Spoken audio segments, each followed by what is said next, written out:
మత్తయి సువార్త 2వ అధ్యాయం మొదటి వచనం చదువుకుందాం.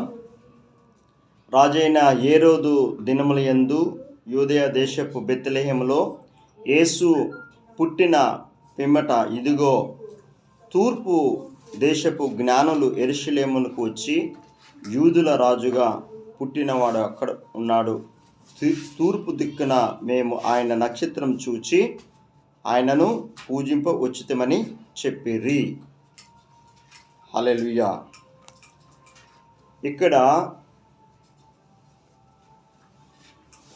దేవుని వాక్యము తూర్పు దిక్కున నక్షత్రము వెలిసింది. ఆ నక్షత్రము ఎప్పుడు కూడా రాలేదు. ఆ జ్ఞానులు మీకు గమనించాలా, దుష్టుడైన సాతాను ప్లానింగ్ ఎలాగుంటుందంటే, ఆ ఏ రోజుల్లోకి దుష్టుడైన సాతాను దూరింది. ఆ జ్ఞానుల్ని యూదులు అంటే ఏ రోజులోకి వచ్చి, మీరు వెళ్ళి చూసిరండి ఎక్కడ పుట్టాడు ప్రభువు. ఆ జ్ఞానులకి తెలుసు, తూర్పు దిక్కున ఆ నక్షత్రం చూసి వస్తే నేను వస్తాను, నేను కూడా వచ్చి పూజింపు చేస్తానని జ్ఞానులతో ఎవరితో చెప్తున్నాడు? హేరోదు రాజు చెప్తున్నాడు. చెప్పినప్పుడు అక్కడ మనుషులు ఏటుందంటే, హేరోదులోని యూదయ రాజు, యూదులకి రాజు పుడుతున్నాడు, ఈ రాజు హతమార్చాలని లోపల ఒకటి పెట్టుకున్నాడు. లోపల ఒకటి పెట్టుకొని మంచిగా మాట్లాడి జ్ఞానులతో పంపించారు. మీరు గమనించాల, ఈరోజు దేవుడు నీ మనసులో ఏముందో, నీ హృదయంలో ఏముందో, నీ ఆలోచనలు ఏముందో, చెడ్డ తలంపులు వచ్చాయా రాకముందే దేవుడికి తెలుసు. అక్కడ దేవుడు ఇక్కడ ప్రత్యక్షమై యేషేబుతోని ఇక్కడ ఈ యెరూషలేములో పుట్టిన తర్వాత జ్ఞానాలు వచ్చి సామ్రాణి బంగారము ఆయనకి సమర్పించినప్పుడు, జ్ఞానం చేసిన తర్వాత మళ్ళా తిరిగి హేరోదు దగ్గరికి జ్ఞానం వెళ్ళలేదు. మీరు గమనించాల, మళ్ళా వస్తాను అన్నాడు కదా, హేరోదు దగ్గరికి వెళ్ళలే. వీళ్ళు జ్ఞానులు ఇన్ని సంవత్సరాల నుంచి వెళ్ళలేదు. ఎక్కడ పుట్టాడు యూదుల రాజు, ఎక్కడ పుట్టాడు అని మీరు గమనించాల. అంటే దుష్టుడైన సాతాను ఏంటనుకున్నాడు, ఈ యూదుల రాజు అంటే యేసు ప్రభు ఈ లోకానికి పుడుతున్నాడు, దుష్టుడికి తెలిసిపోయింది, ఈయన్ని హతమార్చాలని ఏ రోజులోకి దుష్టుడైన సాతాను వెళ్ళాడు. అప్పుడు ప్రభు ప్రత్యక్షమై యేషేబుతోని, ఈ దేశంలో నువ్వు ఉండొద్దు, నేను చెప్పే వరకు ఆ ఐగుప్తు దేశంలో మీరు ఉండండి అని దర్శనము ద్వారా దేవుడు పంపించాడు. దేవుడు చెప్పాడు, నీకు విరోధంగా ఇక్కడ ఈ దేశంలో ఉన్నారు, బెత్లెహేములో, ఇక్కడి నుంచి మీరు వెళ్ళిపోండి అని యేషేబుతో ప్రత్యక్షమై దేవుడే దేవదూత వచ్చి ప్రత్యక్షమై పంపించాడు. ఐగుప్తులో నేను చెప్పే వరకు మీరు అక్కడ ఉండాలి, అంతే. అక్కడ ఏటైంది, హేరోదు జ్ఞానుల దగ్గరికి హేరోదు రాలే, హేరోదు దగ్గరికి జ్ఞానం రాలేదు, వెళ్ళిపోయారు. ఈ జ్ఞానులు ఎప్పుడు వెళ్ళారో డేట్ రాసుకున్నాడు. అంతవరకు నుంచి 2 సంవత్సరాలు పిల్లలైన ఈ ఇజ్రాయెల్లోని పుట్టిన ప్రతి బిడ్డ, మగబిడ్డ హతమార్చాలని ప్లానింగ్ చేశాడు. మీరు గమనించాల, దుష్టుడైన సాతాను అంత ప్లానింగ్ ఉంటే దేవుడికి ఎంత ప్లానింగ్ ఉంటుంది. ఈరోజు మనం అనుకోవచ్చు, మనకి శత్రువులు ఉండొచ్చు, మనకి విరోధులు ఉండొచ్చు, మనకి వ్యతిరేకతలు ఉండొచ్చు, నిన్ను నాశనం చేయాలని ఎంతోమంది తలంతచ్చు. కానీ మనం నమ్ముకున్న దేవుడు అన్యాయస్తుడు కాదు. మనము నమ్ముకున్న దేవుడు అన్యాయం చేయడు. మనుషులు అన్యాయం చేస్తారు, కానీ మనం నమ్ముకున్న దేవుడు జీవం గల దేవుడు ఆయన. అప్పుడు ఆ ప్రవక్త అయిన అక్కడ నెరవేరింది.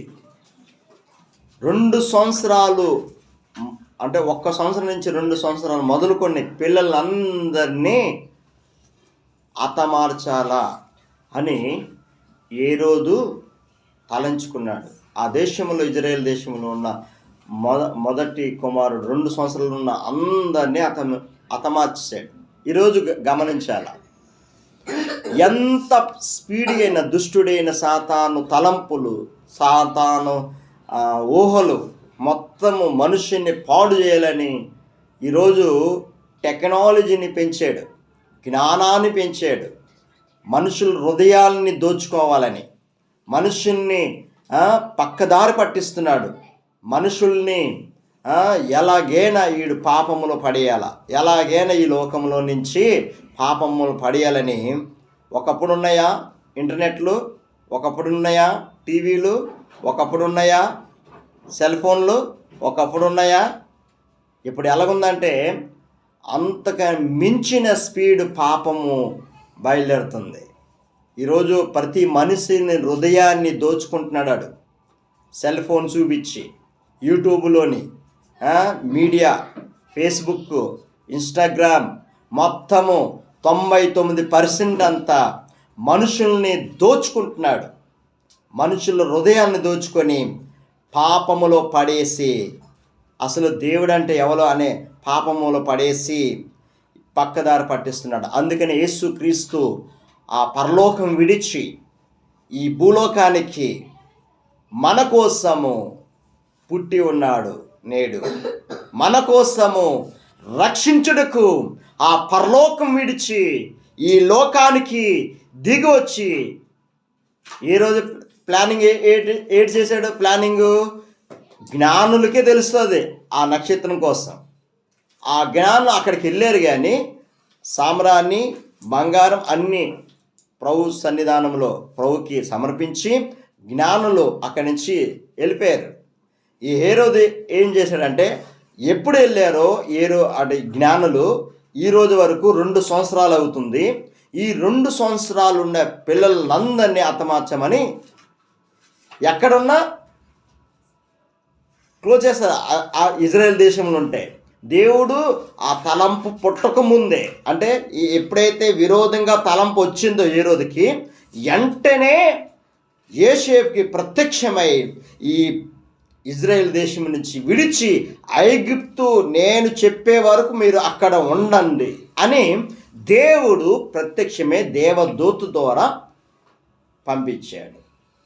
చూడు సాతాన్ ప్లానింగ్. అక్కడ క్లోజ్ చేస్తే వీళ్ళకి రక్షణ ఉండదు, ప్రజలకి రక్షణ ఉండదు.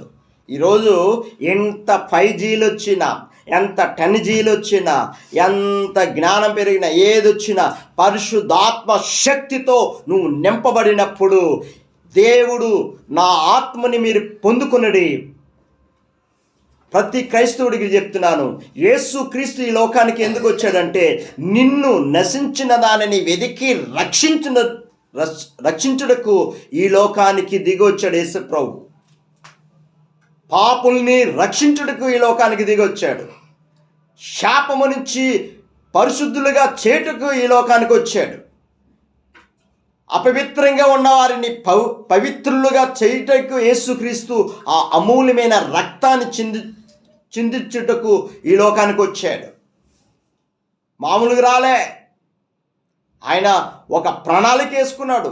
నా బిడ్డలు, నేను పుట్టించిన బిడ్డలను నశించిపోతున్నారని యేసుక్రీస్తు ఆ పరలోకం విడిచి, ఆ సింహాసనం విడిచి ఈ లోకానికి దిగి వచ్చాడు. ఆడు రాకముందే హేరోదుకి దుష్టుడైన సాతాను క్లోజ్ చేద్దాం అని సాధన అనుకున్నాడు. మీరు గమనించాలా, దుష్టుడైన సాతాను తలంపులు అలాగుంటాయంటే మనుష్యుని హృదయాన్ని దోచుకోవాలని మీరు గమనించాల. ఒకప్పుడు టీవీలు, అప్పుడు పాపం ఎక్కువ జరగలే, మోసాలు జరగలే, హత్యలు జరగలే, పాపము ఎక్కువగా, క్రైమ్ లేదు. ఇప్పుడు క్రైమ్ ఎక్కువగా పెరుగుతుంది, ఇప్పుడు ఎక్కువగా పాపం పెరుగుతుంది. ఎటు చూస్తున్న మోసము, కుటుంబంలో ప్రేమ లేదు, దయ లేదు, కనికరం లేదు, జ్ఞానం పెరిగింది. అందుకని బైబిల్ వాక్యం సెలవిస్తుంది, రాబోయే కాలములో ఈ దినాలు చెడ్డ దినాలు, ఈ చెడ్డ దినాలలో మనము జీవిస్తున్నాం. ప్రేమ ఉండదు, ప్రేమ చల్లారిపోతుంది. ఆయన రాకడ సూచనలు కనిపిస్తున్నాయి. ఇప్పుడు ఆయన రాకడ, ఆయన ఏంటన్నాడు, నేను త్వరలోనే వస్తున్నాను.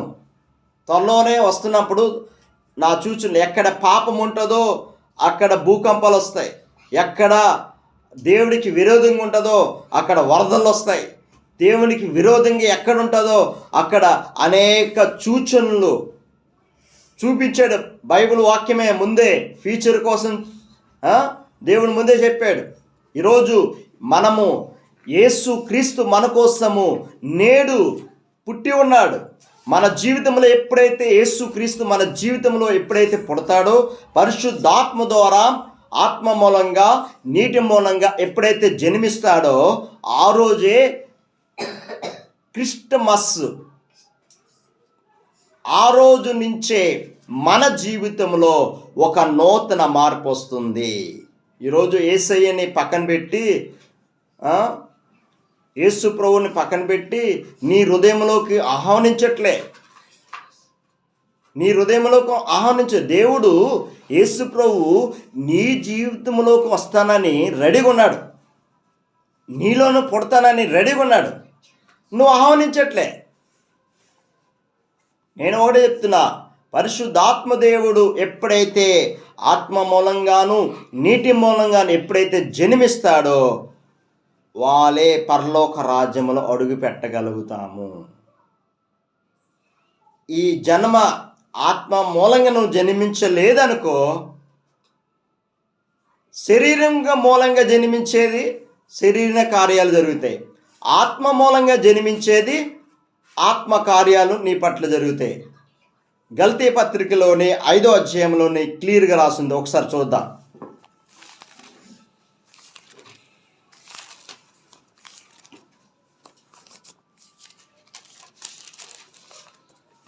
ఐదో అధ్యాయం 16 వచనము చదువుకుందాం. నేను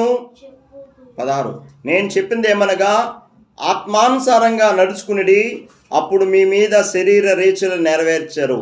శరీరము ఆత్మకు, ఆత్మ శరీరమునకు విరోధంగా ఆపేక్షించును.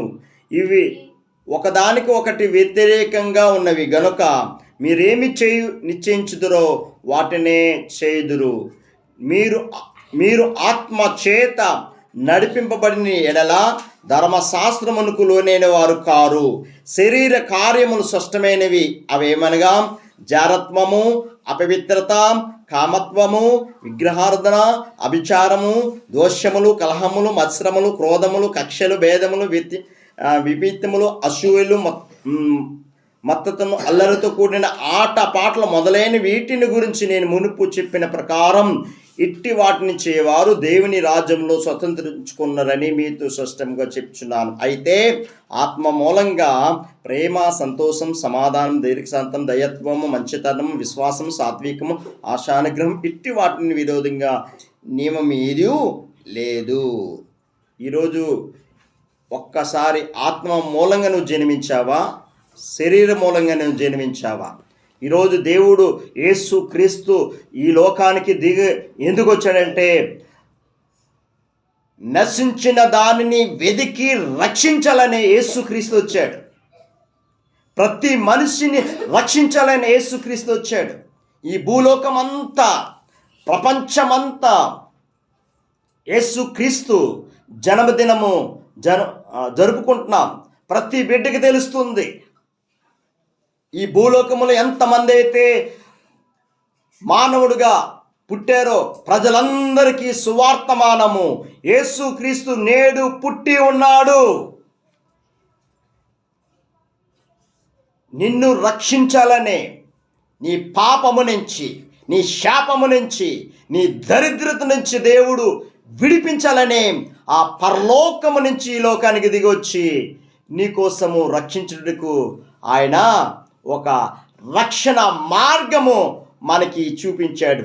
యేసు ప్రభు ఒక మాట చెప్తున్నాడు, నేనే మార్గం, సత్యం, జీవం, నా ద్వారా తప్ప వేరొక మార్గం లేదన్నాడు యేసు ప్రభు. ఈరోజు ప్రతి సంవత్సరము క్రిస్మస్ జరుపుకుంటాం. ఈ డిసెంబర్ మంతా యేసు ప్రభు ఒక గల్లీకి చెందిన దేవుడు కాదు. మీరు గమనించాలా. యేసు ప్రభు మీరు ఎన్నో పండుగలు చేశారు కదా, పండుగలు చేస్తున్నారు కదా. సంక్రాంతి వస్తే ఆంధ్ర, తెలంగాణ పండుగ చేస్తారు. ఎక్కువగా ఆంధ్రాలోనే ఎక్కువగా సంక్రాంతి చేస్తారు. ఒక్కొక్క పండగ ఒక్కొక్క ఏరియాలోని పండుగ చేస్తారు. మీరు గమనించాలా. దసరా వస్తే తెలంగాణలో పండుగ చేస్తారు. ఒక్కొక్క పండుగలు ఒక్కొక్క ప్రాంతానికి చెందిన పండుగలు. మీరు గమనించాలా. ఒక్కొక్క పండగ ఒక్కొక్క గల్లీకి, ఒక ప్రాంతానికి చెందిన పండుగలు చేసుకుంటున్నారు. కానీ యేసుక్రీస్తు పుట్టుకతోనే ప్రపంచమంతా, ఓల్ వైడ్, విశ్వంలోని ఎన్ని దేశాలు ఉన్నాయో, ఈ ప్రపంచంలో ఎన్ని దేశాలు ఉన్నాయో, ఆయనకి అందరికీ ప్రభు ఆయన.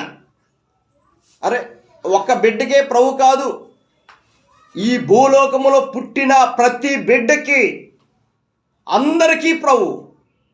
ఈ పండగ యేసయ్య నీ జీవితంలో, నీ హృదయంలో ఎప్పుడు పుడతాడో ప్రతిరోజు పండగ చేసుకుంటాం. ఎందుకంటే యేసయ్యే నా జీవితంలోకి వచ్చాడు. ఆమేన్. ఈరోజు మన జీవితంలోని పండగ ప్రపంచానికి ఈ సువార్త వెళ్తుంది.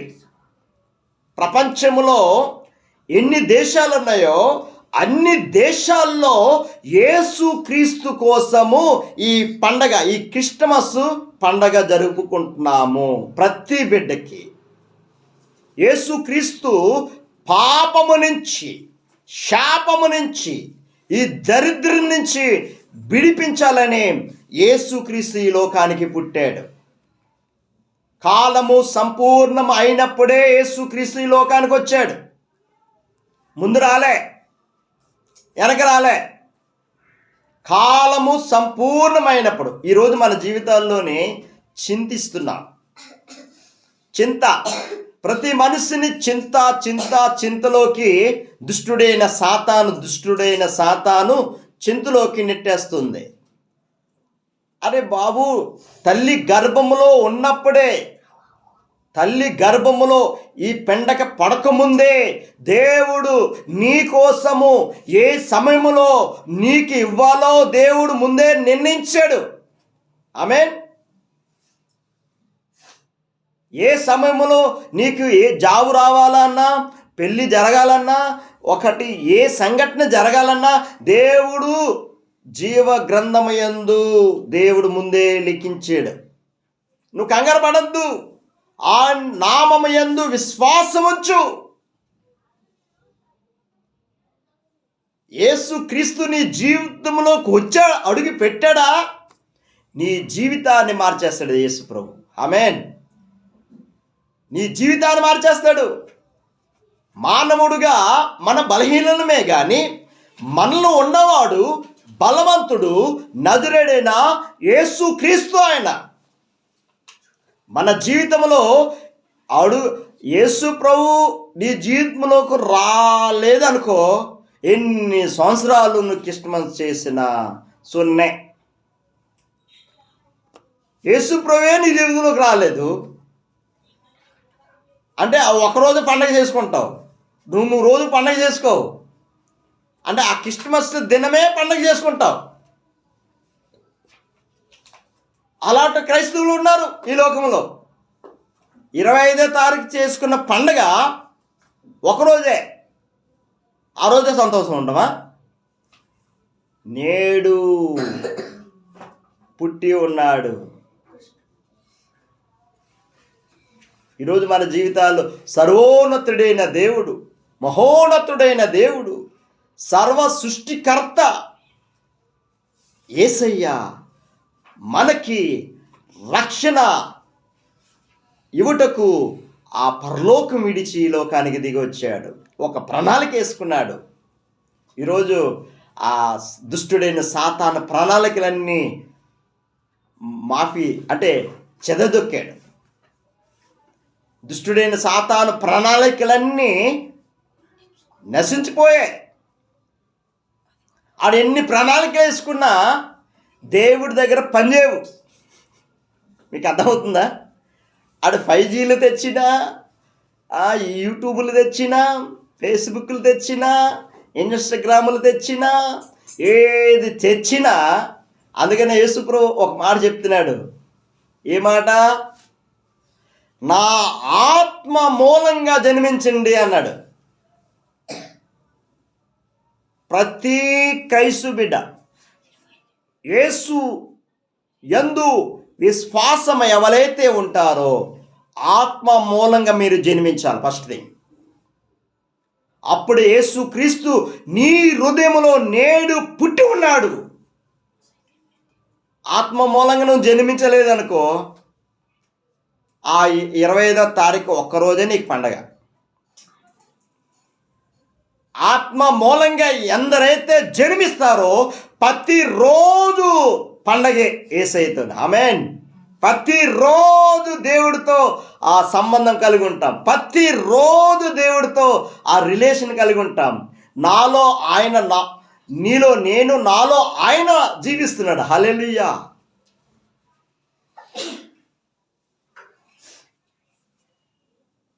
ఆత్మ మూలంగా ఎప్పుడైతే నువ్వు జన్మిస్తావో, దేవుడు నా ఆత్మని మీరు పొందుకున్నది, నేను ఈ లోకాన్ని జయించాను కాబట్టి మీరు కూడా జయించే శక్తి నీకు అనుగ్రహిస్తాడని యేసయ్య వాగ్దానం చేశాడు.